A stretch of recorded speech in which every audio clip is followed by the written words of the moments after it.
अब आप लोगों के पास चैप्टर है that is human capital formation, और मुझे ऐसा लगता है कि ये वाला चैप्टर आप लोगों के लिए इंपॉर्टेंट इसलिए है क्योंकि आपको समझ आनी चाहिए कि आप लोगों के पेरेंट्स जो आपके ऊपर एक्सपेंडिचर कर रहे हैं, expenditure on health, education, migration, on the job training and information, वो ये पांचों के पांचों एक्सपेंडिचर एक इंसान को ह्यूमन कैपिटल बनाते हैं जी। और इन पांचों को खर्चा करना अप्रोप्रिएट तरीके से, ये सबसे ज़्यादा इंपॉर्टेंट है। सो ह्यूमन कैपिटल होता क्या है? Human capital is a stock of skill, expertise, knowledge embodied in the people, उसे ह्यूमन कैपिटल कहते हैं। बट ह्यूमन कैपिटल फॉर्मेशन क्या होता है? वो एक प्रोसेस होता है एक ह्यूमन रिसोर्स को ह्यूमन कैपिटल में कन्वर्ट करने का। जैसे कि फिजिकल रिसोर्स के ऊपर काम किया जाएगा तो वो फिजिकल कैपिटल में कन्वर्ट होता है, ऐसे अगर ह्यूमन रिसोर्स पे काम किया जाता है तो वो ह्यूमन कैपिटल के अंदर कन्वर्ट होता है। दैट मीन्स आप लोगों के पास दो तरह के कैपिटल होते हैं, एक फिजिकल कैपिटल और एक human capital. But physical capital को भी बेटर यूज करने के लिए चाहिए क्या? Human capital. इसका मतलब हर एक नेशन के लिए सबसे इंपॉर्टेंट इंसान होना इंपॉर्टेंट नहीं है, इंसान का ह्यूमन कैपिटल बनना इंपॉर्टेंट है उसकी ग्रोथ के लिए, कंट्री की ग्रोथ के लिए, स्टैंडर्ड ऑफ लिविंग को इंप्रूव करने के लिए, बेटर सोसाइटी के लिए ह्यूमन कैपिटल चाहिए। तो हम सब कोशिश यही कर रहे हैं कि आप लोगों को ह्यूमन कैपिटल बनाया जाए, आपके मेंटर्स, आपके टीचर्स, आप लोगों के पेरेंट्स। तो जरा देखते हैं चैप्टर के अंदर क्या है। इस चैप्टर के अंदर सबसे पहले आप लोगों के पास ह्यूमन कैपिटल की डेफिनेशन आनी चाहिए, that what is human capital. जैसे कि मैंने आप लोगों को बताया that human capital is an intangible asset और क्वालिटी ऑफ, जो क्वालिटी इंडिकेट करी जा सकती है, बताई जा सकती है, and a company's balance sheet. It can be classified into the economic value of workers' experience and skill. This includes like education, training, intelligence, skills, health, and other employers values such as loyalty and punctuality. तो मैं आपको बता चुका हूँ that human capital is a stock of skill, knowledge, intelligence embodied in the people is known as human capital. So there is a difference between physical capital and human capital. Tangible, yes, and can be sold in the market. Sorry, ये क्या है जी? Intangible. Physical capital can be separated from the owner. Human capital कभी आपके अंदर से ये skills, knowledge लेकर separate नहीं हो सकते, अलग नहीं हो सकता। Physical capital मोबाइल है countries के बीच में, यहाँ से वहाँ easily जा सकते हैं। Human capital ऐसे यहाँ से वहाँ नहीं जा सकते, आपको visas चाहिए, rules and regulations हैं।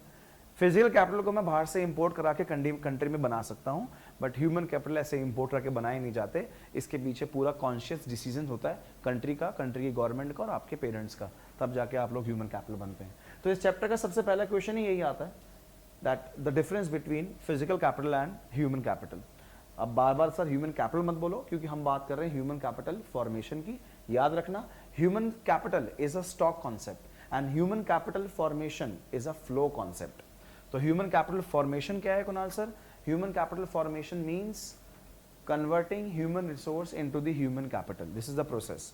And for converting human resource into the human capital, everyone has to incur 5 types of expenditure on human being, like expenditure on health, expenditure on education, expenditure on the job training, expenditure on migration and expenditure on information. ये सारे sources हैं, ये sources इसलिए हैं, ये expenditure इसलिए बोल रहा हूँ क्योंकि आप लोग जितना खर्चा इसके ऊपर करोगे आपको जो रिटर्न मिलेगा वो इसके ज़्यादा ही मिलेगा, इसलिए इसको सोर्सेज बोला जाता है। हमारे पास ये 5 तरह के एक्सपेंडिचर हैं। जैसे कि अगर आप एक्सपेंडिचर ऑन एजुकेशन के बारे में बात करेंगे तो हमारी कंट्री के अंदर भी खर्चा एजुकेशन, एजुकेटेड पर्सन मतलब जो है वो कॉन्ट्रीब्यूट ज़्यादा करते हैं कंट्री की जीडीपी के अंदर। इलिटरेट इंसान होगा उसके मैक्सिमम जॉब्स उसको नहीं मिलेंगी। प्लस अगर हम लोग बात करते हैं बच्चे एजुकेशन कितने पार्ट्स में डिवाइडेड है, तो प्राइमरी है, सेकेंडरी है और हायर एजुकेशन है। तो अब हमारी कंट्री के अंदर थोड़ा सा डिफरेंट है, प्राइमरी के ऊपर सबसे ज़्यादा एक्सपेंडिचर होता है और टर्शरी के लिए हमारे पास एक्सपेंडिचर है ही नहीं, मतलब कॉलेजेस और यूनिवर्सिटीज़ के लिए गवर्नमेंट का इतना फोकस नहीं है जितना फोकस गवर्नमेंट का प्राइमरी एजुकेशन पे। कभी आपने सुना हो सर्व शिक्षा अभियान के रिगार्डिंग। तो सेकंड आपके पास expenditure on health. Expenditure on health बहुत इंपॉर्टेंट है, कहते हैं हेल्थ है वेल्थ है, ये कहावत है आपने सुनी होंगी और ये बहुत इंपॉर्टेंट है जानना कि हेल्थ एक्सपेंडिचर आखिर होते कौन से हैं। फॉर एग्जांपल क्यूरेटिव मेडिसिन है, कुछ खराब हो जाए ठीक करने के लिए। प्रिवेंटिव मेडिसिन है, जैसे हम लोगों ने भी कोविड के रिगार्डिंग प्रिवेंटिव मेडिसिन ली थी। सोशल मेडिसिन है, किसी को हेल्थ के बारे में बताना। आप लोग काफ़ी सारी चीज़ देखते हैं आजकल, तो सारे लोग ही इन्फ्लुएंसर हैं तो कुछ ना कुछ बताते ही रहते हैं कि हेल्थ के अकॉर्डिंग ये अच्छा है, ये अच्छा है, ये है, ये खाओ, ये खाओ, बस इसको कहते हैं सोशल मेडिसिन। साथ में आज के टाइम पर एक क्लीन ड्रिंकिंग वाटर भी मेडिसिन का पार्ट ही बन चुका है और सैनिटेशन फैसिलिटी भी मेडिसिन का पार्ट ही है जी। इसका मतलब मैं बोलता हूँ कि अगर हेल्थ के ऊपर एक्सपेंडिचर करें तो वो 5 तरीके के होते हैं, preventive, curative, social clean drinking water and that is your sanitation. On the job training, आज कहीं पे भी आप अपने पास काम करेंगे, किसी और के साथ काम करेंगे, जो एम्प्लॉयर हैं वो on the job training provide करवाते हैं, यही सोच के करवाता है कि अभी आपको ट्रेनिंग दे रहे हैं, ट्रेन होने के बाद आपने हमारे साथ ही रहना है, एक बॉन्ड साइन होता है। Learning while doing is known as on the job training. Expenditure on migration, migration का मतलब होता है जब आप रूरल एरिया से अर्बन एरिया माइग्रेट करते हैं या फिर एक कंट्री दूसरी कंट्री माइग्रेट करते हैं, इस पर भी खर्चे लगते हैं। सर खर्चा जाने का खर्चा जिसको कहते हैं ट्रांसपोर्टेशन कॉस्ट, वहाँ रहने का खर्चा जिसको कहते हैं लिविंग कॉस्ट, और एक साइकिक कॉस्ट, क्योंकि आप अपने कंफर्ट जोन से बाहर निकल के जा रहे हैं, ये कॉस्ट सबसे बड़ी कॉस्ट मानी जाती है। Next, expenditure on information. Health और एजुकेशन एक ऐसी चीज़ है स्टूडेंट्स कि बाई चांस अगर आप लोगों ने गलत कंज्यूम कर लिया या गलत इंसान से कंज्यूम कर लिया तो रिटर्न नहीं होता जी। रिटर्न तो हो जाएगा, पैसा लगेगा, कॉस्ट लगेगी, टाइम लगेगा।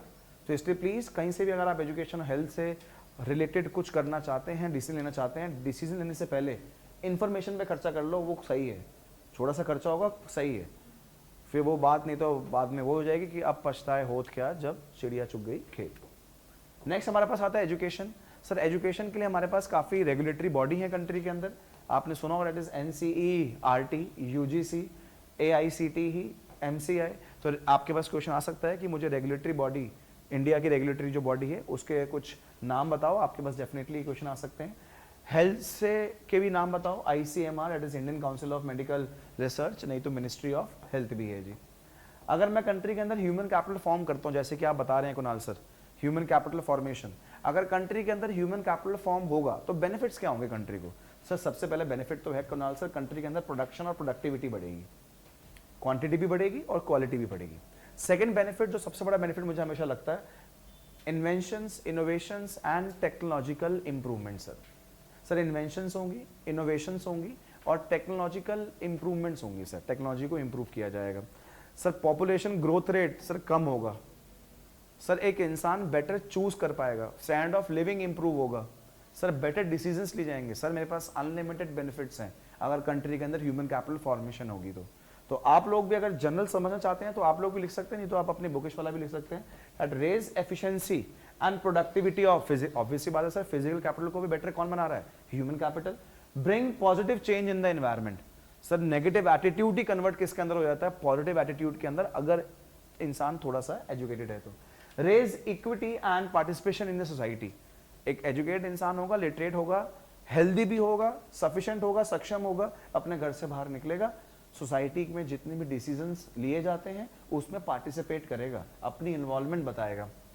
Next, inventions, innovations and technological improvements, higher income and standard of living and control of population growth. 101% आपके एग्जाम पॉइंट ऑफ व्यू से आपके लिए importance of human capital formation बहुत इंपॉर्टेंट है। सर जब इतनी सारी इंपॉर्टेंट है, इतना ही इंपॉर्टेंट है ह्यूमन कैपिटल फॉर्मेशन, तो ह्यूमन कैपिटल फॉर्म हो क्यों नहीं पाता? कुछ दिक्कतें हैं, कुछ प्रॉब्लम्स है। पहली सर, पैसा कहाँ से आएगा? रिसोर्स जो आप कह रहे थे एक्सपेंडिचर है, एक्सपेंडिचर ऑन हेल्थ, माइग्रेशन, कहाँ से आएगा? मैक्सिमम लोग तो सर हमारे बिलो पॉवर्टी लाइन रहते हैं कुछ रूरल एरियाज में, तो कैसे करेंगे? सबसे पहले आता है इनसफिशिएंट रिसोर्सेज। क्यों है ऐसा? पर हेड अवेलेबिलिटी कम क्यों हो गई? क्योंकि पॉपुलेशन बढ़ती जा रही है, पॉपुलेशन बढ़ती जा रही है भाई। और याद रखना बच्चे, जो ह्यूमन कैपिटल नहीं होते उनके घर की पॉपुलेशन ज़्यादा होंगी जी। नेक्स्ट हमारे पास पॉवर्टी। पॉवर्टी भी एक रीज़न है, कह रहे हैं मैं पढ़ाऊँ पहले या पहले खाऊँ? तो एजुकेशन, हेल्थ तो बहुत सेकेंडरी आया था उनके लिए आता है अभी करंट, जीना इंपॉर्टेंट है। तो पॉवर्टी, ब्रेन ड्रेन, पढ़े लिखे लोग बाहर जाना प्रेफर करते हैं। आप कह रहे थे पढ़े लिखे लोग ही हो, पढ़े लिखे लोगों को बनाएंगे तो फिर कैसे फॉर्म हो पाएगा human capital? Less expense on R&D। Sir information के ऊपर पैसा खर्च करना चाहिए, रिसर्च के ऊपर नहीं हो रहा sir. Lack of girls education. Sir हमारी कंट्री के अंदर तो आपको पता ही है कि मेल डोमिनेटिंग सोसाइटी है, सेक्स रेशियो के बारे में आप जानते हैं, न्यूज़ में आप डेली देखते हैं। पार्टिसिपेशन गर्ल्स और विमेंस की सबसे कम है, घर से जाने नहीं दिया जाता, विमेन को हमेशा कंसीडर किया जाता है कि हाउस होल्ड एक्टिविटीज़ के लिए। सर बहुत सारी चीज़ें हैं जो प्रॉब्लम क्रिएट करती हैं। Poor performance of government schools, इसके बारे में डिस्कस नहीं करेंगे। नेक्स्ट इज एजुकेटेड, पढ़े लिखे बेरोजगार, क्योंकि सर स्किल्स एजुकेशन नहीं है इनके पास, वोकेशनल एजुकेशन नहीं है, डिग्री ओरिएंटेड है सर। सर अब डिग्री ओरिएंटेड सर तो प्रैक्टिकल लाइफ में जब जाएंगे तो क्या करेंगे? अनएम्प्लॉयड निकाल दे जाएंगे सर। सर मेरे पास ये रीजंस हैं कंट्री के अंदर ह्यूमन कैपिटल फॉर्म होने के। सर ये मेरे पास इंपॉर्टेंस है कंट्री के human capital. Sir importance of formation of human capital and reasons कि क्यों नहीं फॉर्म हुआ था। सर वेरी इंपॉर्टेंट क्वेश्चन आने ही आने हैं सर जिन जिन बच्चों के एग्जाम्स हैं। नेक्स्ट कुणाल सर, क्या ह्यूमन कैपिटल और ह्यूमन डेवलपमेंट में कोई डिफरेंस है? भाई ये भी ना CBSE का ना एक सबसे फेवरेट क्वेश्चन बन जाता है। Human capital consider human being as an means to an end. कहते हैं इंसान बना ही उस एंड के लिए। मैंने बोला क्या एंड? कह रहा पैसा, कंट्री की GDP, production, goods and services, हर इंसान उसके लिए बना है। ह्यूमन डेवलपमेंट कहता है that human being consider human being as an ends in themselves. कह रहे आप जब तक एंड नहीं मानो तब तक कुछ एंड नहीं है, एज मैटर नहीं करती। ह्यूमन कैपिटल कहता है कि एजुकेशन और हेल्थ ले ली और यूज नहीं कर पाए तो व्यर्थ है, बेकार कर दिया। ह्यूमन डेवलपमेंट कहता है छोड़ यार, एजुकेशन और हेल्थ लेना एक इंटीग्रल वेलबींग के लिए इंपॉर्टेंट है, चाहे तू पैसा कमाए चाहे ना कमा। In short human development is a broader concept and human capital is a narrower concept. आप पढ़ भी सकते हैं। Human capital and human development are related concept but there is a clear distinction between। कैसे sir? Human capital consider education and health as a means to increase labour.